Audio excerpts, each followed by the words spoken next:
शायर चए तो कूड़े यार जे प्यार ते इतबार के पहुंचा। ये तो कूड़े यार जे प्यार ते इतबार के पहुंचा। ॾिसी त्रुव कयम रूह खाते ख्याल वियो खजी। इन बाग जे गुलदार ते हुबकार के पो छाड़े कूड़े यार जे प्यार ते इतबार के पहुंचा। जे सूरत साल लिंगे लाल कयम वेस आई वगा। सूरत साल लिंगे लाल कयम वेस आई वगा। जंहिंजी ॻाल्हि न आहे भाव ते सिंगार के पो छाड़े कूड़े यार जे प्यार ते इतबार के पहुंचा। जे यार हुजे सचार हुजे हार ॻिची जो। यार हुजे सचार हुजे हार ॻिची जो। सचुल यार तुम सचार ते तकरार के पो छाड़े कूड़े यार जे प्यार ते इतबार के पहुंचा। कूड़े यार जे प्यार ते इतबार के पहुंचा। यार हुजे दिलदार हुजे गुलन जो सिंगार। बेवस यार कनु तालब चए चंते मयार के पो छाड़े कूड़े यार जे प्यार ते इतबार के पहुंचा। कूड़े यार जे प्यार ते इतबार के पहुंचा।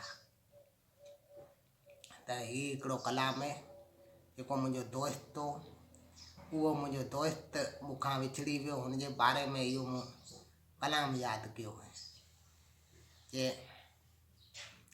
आतूं पिंजल वरी मूंखां पंध न थिए आऊं पई ॻोठ में पुछां तुंहिंजो केरु ॾस न ॾिजे आतूं पिंजल वरी।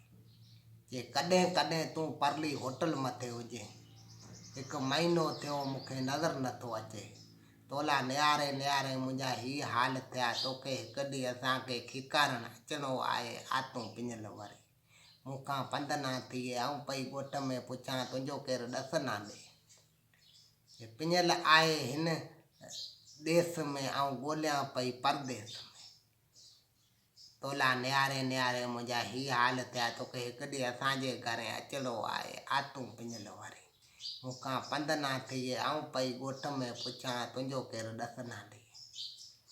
जे माण्हू हिते कई मोर आहे पण तो जो कोई जोड़ न आहे।